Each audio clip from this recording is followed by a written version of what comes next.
ਸਤਿ ਸ਼੍ਰੀ ਅਕਾਲ ਦੋਸਤੋ, ਇੱਕ ਵਾਰੀ ਫੇਰ ਤੁਹਾਡੇ ਸਾਹਮਣੇ ਹਾਜ਼ਰ ਹੋਇਆ ਜੀ। ਅੱਜ ਦਾ ਜਿਹੜਾ ਬਲੌਗ ਆ ਉਹਦੀ ਮੈਂ ਸ਼ੁਰੂਆਤ ਫੇਰ ਆਪਾਂ ਗੁਰਬਾਣੀ ਦੀਆਂ ਤੁਕਾਂ ਤੋਂ ਹੀ ਕਰਾਂਗੇ ਕਿ ਸੈਲ ਪੱਥਰ ਮੇ ਜੰਤ ਉਪਾਏ ਤਾਕਾ ਰਿਜਕ ਆਗੇ ਕਰ ਤਰਿਆ।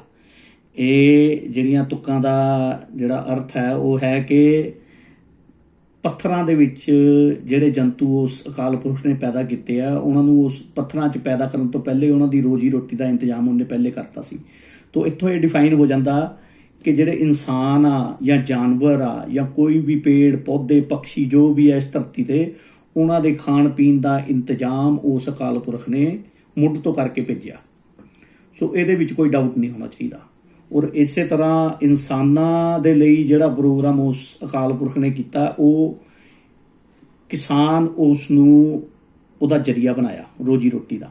ਉਸ ਅਕਾਲ ਪੁਰਖ ਨੇ ਕਿਸਾਨਾਂ ਨੂੰ ਇੱਕ ਇਹੋ ਜਿਹਾ ਪ੍ਰੋਗਰਾਮ ਦਿੱਤਾ ਕਿ ਉਹ ਸਮਝ ਲਓ ਕਿ ਅੰਨਦਾਤਾ ਵਾ ਇਨਸਾਨ ਦੇ। ਤੇ ਇਹੀ ਗੱਲ ਜਿਹੜੀ ਹੈਗੀ ਆ ਬਹੁਤ ਆ ਉਸ ਕਿਸਾਨੀ ਦੇ ਰੁਤਬੇ ਨੂੰ ਡਿਫਾਈਨ ਕਰਨ ਲਈ। ਇਹੀ ਗੱਲ ਬਹੁਤ ਆ ਕਿਉਂਕਿ ਅਕਾਲ ਪੁਰਖ ਨੇ ਜੇ ਰੋਜੀ ਰੋਟੀ ਦਾ ਇੰਤਜ਼ਾਮ ਪੱਥਰਾਂ 'ਚ ਕੀਤਾ ਤੇ ਉਸਨੇ ਰੋਜੀ ਰੋਟੀ ਦਾ ਇੰਤਜ਼ਾਮ ਧਰਤੀ 'ਚ ਕੀਤਾ ਇਨਸਾਨਾਂ ਲਈ, ਔਰ ਉਹਦਾ ਜ਼ਰੀਆ ਬਣਾਇਆ ਉਹਨਾਂ ਨੇ ਕਿਸਾਨ ਨੂੰ ਅਕਾਲ ਪੁਰਖ ਨੇ। ਠੀਕ ਹੈ, ਇਹ ਗੱਲ ਇੱਥੇ ਖਤਮ ਹੋ ਗਈ। ਹੁਣ ਮੈਂ ਤੁਹਾਨੂੰ ਗੱਲ ਦੱਸਦਾ ਕਿ ਇਨਸਾਨ ਤੋਂ ਵੱਡਾ ਜਾਨਵਰ ਇਸ ਧਰਤੀ 'ਤੇ ਕੋਈ ਨਹੀਂ ਹੈ। ਇਨਸਾਨ ਤੋਂ ਵੱਡਾ ਜਾਨਵਰ ਇਸ ਧਰਤੀ 'ਤੇ ਕੋਈ ਨਹੀਂ ਹੈ। ਇਹ ਮੈਂ ਆਪਣੀ ਗੱਲ ਦੀ ਤੁਹਾਨੂੰ ਐਕਸਪਲੇਨ ਕਰੂੰਗਾ ਕਿ ਕਿਸ ਤਰ੍ਹਾਂ। ਇੱਕ ਸ਼ੇਰ ਜਿਹੜਾ ਨਾ, ਉਹ ਜਦੋਂ ਭੁੱਖਾ ਹੁੰਦਾ ਉਦੋਂ ਹੀ ਸ਼ਿਕਾਰ ਕਰਦਾ, ਉਦੋਂ ਹੀ ਕਿਸੇ ਬੇਕਸੂਰ ਜਾਨਵਰ ਨੂੰ ਉਹ ਮਾਰਦਾ ਔਰ ਉਹਨੂੰ ਖਾਂਦਾ, ਕਿਉਂਕਿ ਉਹਦੀ ਭੁੱਖ ਹੁੰਦੀ ਆ ਸ਼ੇਰ ਦੀ। ਉਹ ਕਦੀ ਵੀ ਸਟਾਕ ਨਹੀਂ ਕਰਦਾ ਮਾਰ ਕੇ ਕੋਈ ਵੀ ਚੀਜ਼। ਜਦੋਂ ਉਹਨੂੰ ਭੁੱਖ ਹੁੰਦੀ ਆ ਉਹ ਉਸ ਵੇਲੇ ਅਟੈਕ ਕਰਦਾ ਔਰ ਉਸੇ ਵੇਲੇ ਉਹ ਖਾਂਦਾ। ਔਰ ਅਕਾਲ ਪੁਰਖ ਨੇ ਉਸ ਨੂੰ ਪ੍ਰੀਡੇਟਰ ਬਣਾਇਆ। ਚਲੋ ਅਕਾਲ ਪੁਰਖ ਦੀ ਮਰਜ਼ੀ ਆ, ਉਸਨੇ ਉਹਨੂੰ ਪ੍ਰੀਡੇਟਰ ਬਣਾਇਆ ਤੇ ਉਹ ਸਿਰਫ ਮਾਸ ਹੀ ਖਾ ਸਕਦਾ, ਇਸੇ ਕਰਕੇ ਉਹ ਸ਼ਿਕਾਰ ਕਰਦਾ।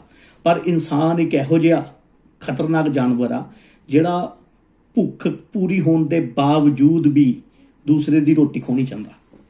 ਇਹ ਵੱਡੀ ਗੱਲ ਆ, ਕਿਉਂਕਿ ਇਨਸਾਨ ਦੀ ਭੁੱਖ ਦਾਲ ਰੋਟੀ ਤੱਕ ਸੀਮਿਤ ਨਹੀਂ ਰਹਿ ਗਈ। ਇਨਸਾਨ ਦੀ ਭੁੱਖ ਕਾਗਜ਼ਾਂ ਤੱਕ ਚਲੀ ਗਈ ਆ। ਕਾਗਜ਼ ਦੇ ਟੁਕੜੇ ਇਨਸਾਨ ਦੇ ਅੰਦਰ ਬਾਹਰ ਉੱਪਰ ਥੱਲੇ ਸਾਰੇ ਪਾਸੇ ਵਸ ਚੁੱਕੇ ਆ, ਔਰ ਉਹਨੂੰ ਹੀ ਸੋਚੀ ਜਾਂਦਾ ਪਿਆ ਕਿ ਇਹੀ ਜੀਵਨ ਆ। ਜਦ ਕਿ ਟੈਕਨੀਕਲੀ ਦੇਖਿਆ ਜਾਵੇ ਐਨੀਮਲ ਕਿੰਗਡਮ 'ਚ ਵੀ ਉਹ ਉਦੋਂ ਤੱਕ ਹੀ ਜਿੰਦਾ ਜਦੋਂ ਤੱਕ ਉਹ ਖਾਣ ਤੱਕ ਪ੍ਰੋਗਰਾਮ ਉਹਦਾ ਚੱਲਦਾ, ਔਰ ਉਹ ਖਾਣ ਆਪਣਾ ਸ਼ਿਕਾਰ ਕਰਦਾ ਖਾਂਦਾ। ਇਸ ਤਰ੍ਹਾਂ ਹੀ ਹਿਰਨ ਆ, ਉਹ ਆਪਣਾ ਘਾਹ ਫੂਸ ਖਾਂਦਾ ਅਤੇ ਉਹ ਆਪਣਾ ਜੀਵਨ ਚਲਾਉਂਦਾ। ਠੀਕ ਹੈ, ਇਨਸਾਨ ਇੱਕ ਇੱਦਾਂ ਦਾ ਪ੍ਰੋਗਰਾਮ ਬਣ ਚੁੱਕਾ ਕਿ ਜਿਹੜਾ ਦਾਲ ਰੋਟੀ ਤੋਂ ਅੱਗੇ ਟੱਪ ਚੁੱਕਾ, ਔਰ ਉਹ ਉਸ ਦੀ ਭੁੱਖ ਜਿਹੜੀ ਆ ਉਹ ਇੰਨੀ ਗਹਿਰੀ ਹੋ ਚੁੱਕੀ ਦੀ ਆ ਕਿ ਉਹ ਕੁਛ ਵੀ ਦੇਖਦਾ ਨਹੀਂ ਪਿਆ, ਉਹ ਕੁਛ ਵੀ ਕਰਨ ਨੂੰ ਤਿਆਰ ਆ। ਮਤਲਬ ਉਹ ਭੁੱਖ ਬੜੀ ਖਤਰਨਾਕ ਰੂਪ ਲੈ ਚੁੱਕੀ ਆ। ਉਹ ਕਿਸੇ ਨੂੰ ਵੀ ਮਾਰਨ ਨੂੰ ਤਿਆਰ ਆ, ਕਿਸੇ ਦਾ ਵੀ ਕੁਛ ਵੀ ਕਰਨ ਨੂੰ ਤਿਆਰ ਆ। ਈਵਨ ਇਹ ਧਰਤੀ ਦੇ ਉੱਤੇ ਕੋਈ ਪੋਰਸ਼ਨ ਉਹ ਛੱਡਣਾ ਨਹੀਂ ਚਾਹ ਰਿਹਾ ਕਿ ਜਿੱਥੇ ਵੀ ਉਸ ਨੂੰ ਕਿਤੇ ਫਾਇਦਾ, ਕਾਗਜ਼ਾਂ ਦਾ ਟੁਕੜਿਆਂ ਦਾ ਫਾਇਦਾ ਨਜ਼ਰ ਆਉਂਦਾ, ਉੱਥੇ ਹੀ ਉਹ ਜਾ ਕੇ ਆਪਣਾ ਅਟੈਕ ਕਰ ਦਿੰਦਾ। ਔਰ ਇਸ ਕਰਕੇ ਮੈਂ ਕਹਿ ਰਿਹਾ ਕਿ ਇਨਸਾਨ ਸਭ ਤੋਂ ਵੱਡਾ ਜਾਨਵਰ ਆ ਇਸ ਧਰਤੀ ਦਾ। ਅੱਜ ਦੀ ਤਰੀਕ 'ਚ ਇਨਸਾਨ ਸਭ ਤੋਂ ਵੱਡਾ ਜਾਨਵਰ ਆ, ਪਰ ਇਨਸਾਨ ਸਭ ਤੋਂ ਵੱਡਾ ਡਰਪੋਕ ਵੀ ਆ। ਕਿਉਂਕਿ ਇਨਸਾਨ ਅਗਰ ਇੱਕ ਛੋਟੇ ਜਿਹੇ ਬਿੱਛੂ ਸਾਹਮਣੇ ਚਲਾ ਜਾਵੇ, ਰੈਡ ਬੈਕ ਇੱਕ ਇੱਥੇ ਹੈਗਾ ਆਪਣਾ ਸਪਾਈਡਰ, ਜੇ ਉਹ ਕਿਤੇ ਇਨਸਾਨ ਦੇ ਸਾਹਮਣੇ ਆ ਜਾਵੇ, ਜਾਂ ਛੋਟਾ ਜਿਹਾ ਰੈਪਟਾਈਲ ਜਾਂ ਸੱਪ ਆ ਜਾਵੇ ਇਨਸਾਨ ਦੇ ਸਾਹਮਣੇ, ਤਾਂ ਇਨਸਾਨ ਦਾ ਪਿਸ਼ਾਬ ਨਿਕਲ ਜਾਂਦਾ ਦੇਖ ਕੇ। ਤਾਂ ਸਭ ਤੋਂ ਵੱਡਾ ਡਰਪੋਕ ਵੀ ਇਨਸਾਨ ਹੀ ਆ। ਸੋ ਇਹ ਗੱਲਾਂ ਕਰਨ ਦਾ ਮੇਰਾ ਇਹ ਹੈਗਾ ਕਿ ਅਗਰ ਜਿਹੜਾ ਇਹ ਸੰਘਰਸ਼ ਚੱਲਦਾ ਪਿਆ, ਅਗਰ ਜਿਹੜੇ ਬੰਦੇ ਇਸ ਨਾਲ ਨਹੀਂ ਜੁੜਦੇ ਪਏ, ਜਿਹੜੇ ਬੰਦੇ ਇਹ ਸੋਚਦੇ ਪਏ ਆ ਕਿ ਸਿਰਫ ਇਹ ਕਿਸਾਨਾਂ ਦਾ ਸੰਘਰਸ਼ ਆ, ਬਹੁਤ ਵੱਡਾ ਭੁਲੇਖਾ ਉਹਨਾਂ ਦਾ। ਕਿਉਂਕਿ ਇਹਦੇ 'ਚ ਜਿਹੜਾ ਤੀਸਰਾ ਹੈਗਾ ਜਿਹਦੇ 'ਚ ਇਹਨਾਂ ਨੇ ਸੰਸ਼ੋਧਨ ਕੀਤਾ, ਸਪੈਸ਼ਲ ਕਮੋਡਿਟੀ ਐਕਟ, ਉਹਦੇ ਮੁਤਾਬਕ ਹਰ ਚੀਜ਼ ਆਉਣ ਵਾਲੇ ਟਾਈਮ 'ਚ ਮਹਿੰਗੀ ਹੋਣ ਵਾਲੀ ਆ।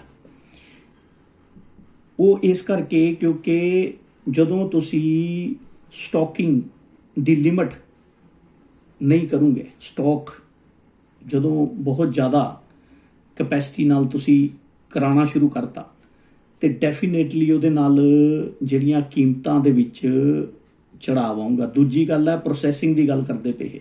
ਪ੍ਰੋਸੈਸਿੰਗ ਜਿਹੜੀ ਹੈਗੀ ਆ, ਜਦੋਂ ਰॉ ਨਿਕਲਦਾ ਵਾ ਕੋਈ ਵੀ ਅਨਾਜ ਹੈ, ਕਣਕ ਹੈ ਸੌਰੀ ਮੱਕੀ ਹੈ, ਉਸ ਤੋਂ ਬਾਅਦ ਤੁਹਾਡਾ ਗੰਨਾ ਵਾ ਜਾਂ ਫਿਰ ਸਰੋਂ ਆ ਜਾਂ ਸੂਰਜਮੁਖੀ ਆ, ਇਹ ਜਿਹੜੀਆਂ ਫਸਲਾਂ ਜਦੋਂ ਤੱਕ ਕਿਸਾਨ ਦੇ ਖੇਤ 'ਚ ਆ ਔਰ ਖੇਤ ਤੋਂ ਕੰਜ਼ਿਊਮਰ ਤੱਕ ਪਹੁੰਚਣ ਵਿੱਚ ਅਗਰ ਉਹ ਸਮਝ ਲਓ ਕਿ ਪ੍ਰੋਸੈਸਿੰਗ ਨਹੀਂ ਹੈਗੀ, ਤੇ ਮੈਨੂੰ ਇੱਦਾਂ ਲੱਗਦਾ ਕਿ ਇੰਡੀਆ ਦੇ ਵਿੱਚ ਅਗਰ ਪ੍ਰੋਸੈਸਿੰਗ ਆਉਂਦੀ ਹੈ, ਪ੍ਰੋਸੈਸਿੰਗ ਠੀਕ ਹੈ, ਮਤਲਬ ਮੁਲਕ ਨੂੰ ਅੱਗੇ ਲਿਜਾਣ ਦਾ ਤਰੀਕਾ, I don't deny that, but the problem is ਕਿ ਯੂ ਨੀਡ ਟੂ, ਤੁਹਾਨੂੰ ਸਰਕਾਰ ਨੂੰ ਚਾਹੀਦਾ ਕਿ ਲੋਕਾਂ ਦੇ ਰੋਜ਼ਗਾਰ ਦਾ ਸਾਧਨ ਵੀ ਓਨਾ ਸੋਲਿਡ ਕਰੇ। ਜਿਹੜਾ ਬੰਦਾ ਅੱਜ 60,000 ਕਮਾ ਰਿਹਾ, ਉਹ ਅਗਰ ਪ੍ਰੋਡਿਊਸ ਅਗਰ 30% ਮਹਿੰਗਾ ਹੁੰਦਾ ਤੇ ਉਹਦੀ ਜਿਹੜੀ ਕਮਾਈ ਆ ਉਸ ਇਨਸਾਨ ਦੀ ਜਿਹੜਾ 60,000 ਕਮਾ ਰਿਹਾ, ਉਹਦੀ ਐਟਲੀਸਟ 1 ਲੱਖ ਰੁਪਈਆ ਕਮਾਈ ਹੋਣੀ ਚਾਹੀਦੀ ਆ। ਅਗਰ ਪ੍ਰੋਡਿਊਸ 30% ਮਹਿੰਗਾ ਹੁੰਦਾ ਪ੍ਰੋਸੈਸਿੰਗ ਕਰਕੇ ਤੇ ਇਮੈਜਿਨ ਕਰਕੇ ਦੇਖੋ, ਤੁਸੀਂ ਅਫੋਰਡ ਨਹੀਂ ਕਰ ਸਕਣਾ।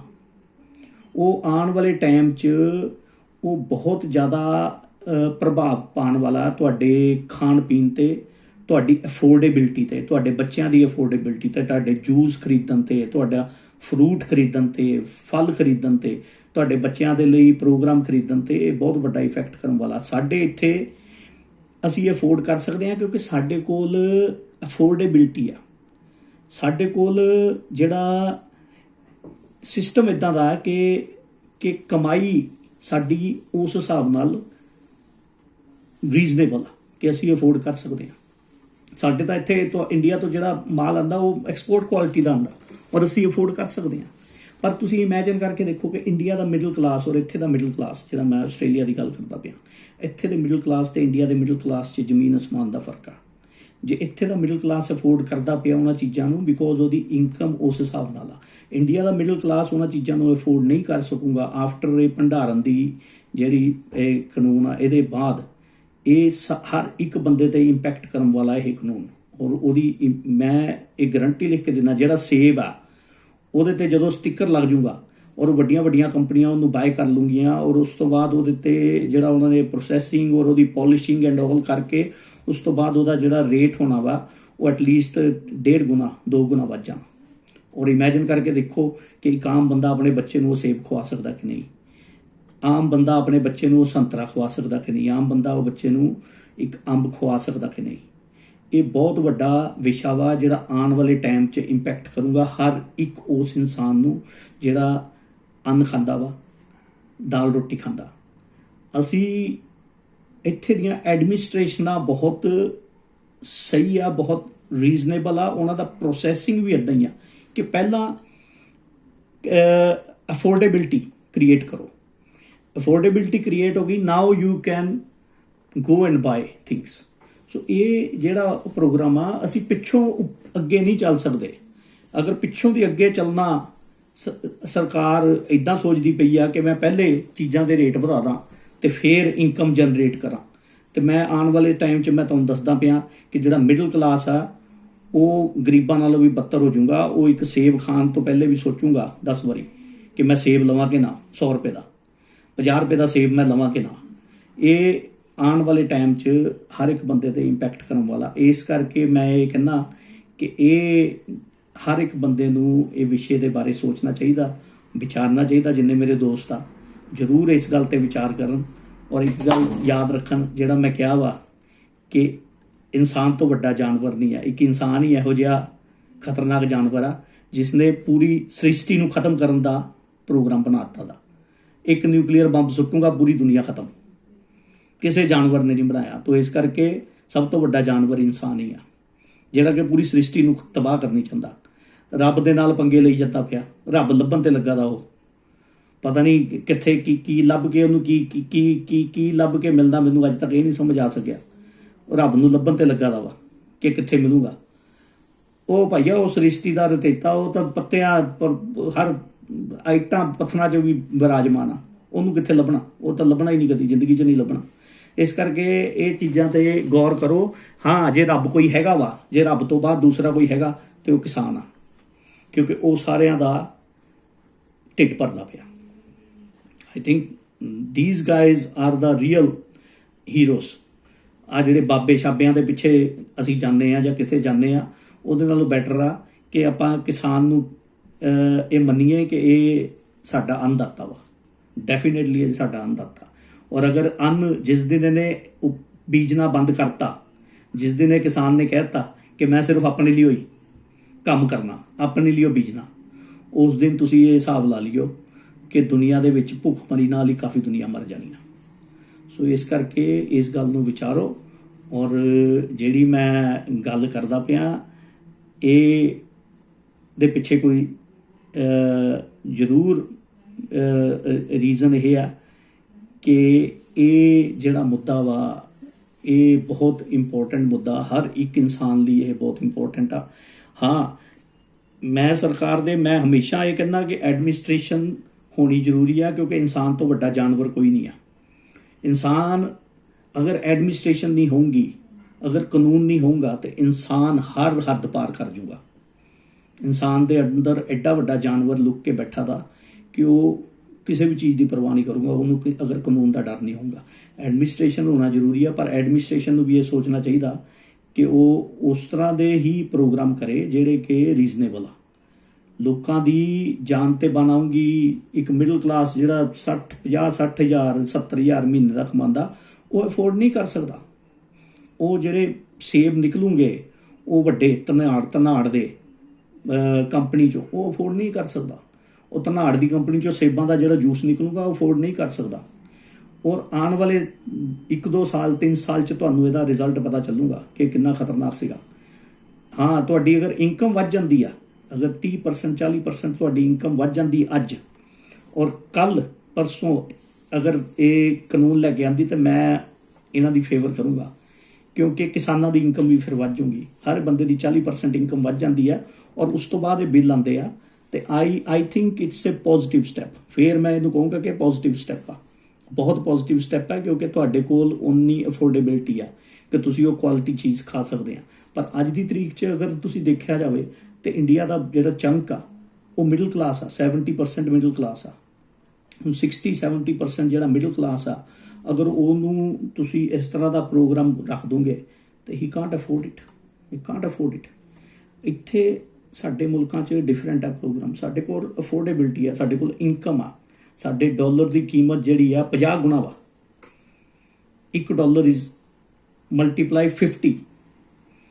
ਔਰ ਅਸੀਂ ਇੱਕ ਸੇਬ ਜਿਹੜਾ ਲੈਂਦੇ ਆ ਉਹ ਵਾਕਈ ਸਾਨੂੰ $100 ਦਾ ਪੈਂਦਾ ਵਾ, ਕਿਉਂਕਿ ਸੇਬ ਦੀ ਜਿਹੜੀ ਕੀਮਤ ਆ ਉਹ $5-6 ਕਿਲੋ ਆ ਇੱਥੇ, ਤੇ $6 ਦੇ ਹਿਸਾਬ ਨਾਲ ਹੋ ਗਿਆ ਤੁਹਾਡਾ $300 ਕਿਲੋ, ਔਰ 3 ਜਾਂ 4 ਸੇਬ ਚੜ੍ਹਦੇ ਆ।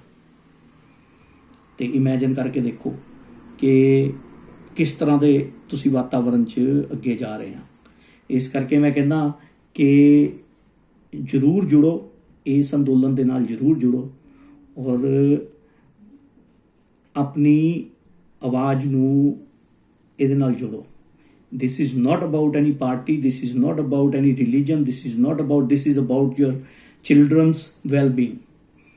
ਉਹਨਾਂ ਦਾ ਖਾਣਾ ਪੀਣਾ, ਉਹਨਾਂ ਦਾ ਪੋਸ਼ਣ ਇੱਕ ਚੰਗੇ ਪ੍ਰੋਗਰਾਮ ਦੇ ਨਾਲ, ਔਰ ਉਹਦੇ ਲਈ ਤਾਂ ਹੀ ਤੁਸੀਂ ਕਰ ਸਕਦੇ ਆ ਜੇ ਅਫੋਰਡੇਬਿਲਿਟੀ ਤੁਹਾਡੇ ਕੋਲ ਹੋਊਗੀ। ਇਹ ਧਨਾੜ ਆਉਣ, ਮੈਨੂੰ ਕੋਈ ਇਹਨਾਂ ਨਾਲ, ਮੈਂ ਪ੍ਰਾਈਵੇਟਾਈਜੇਸ਼ਨ ਦੇ ਹੱਕ 'ਚ ਆ, ਕਿਉਂਕਿ privatisation always bring quality of life। Privatization always bring quality of life, but the point here is that if you don't have the income to support that quality, then you will be demolished।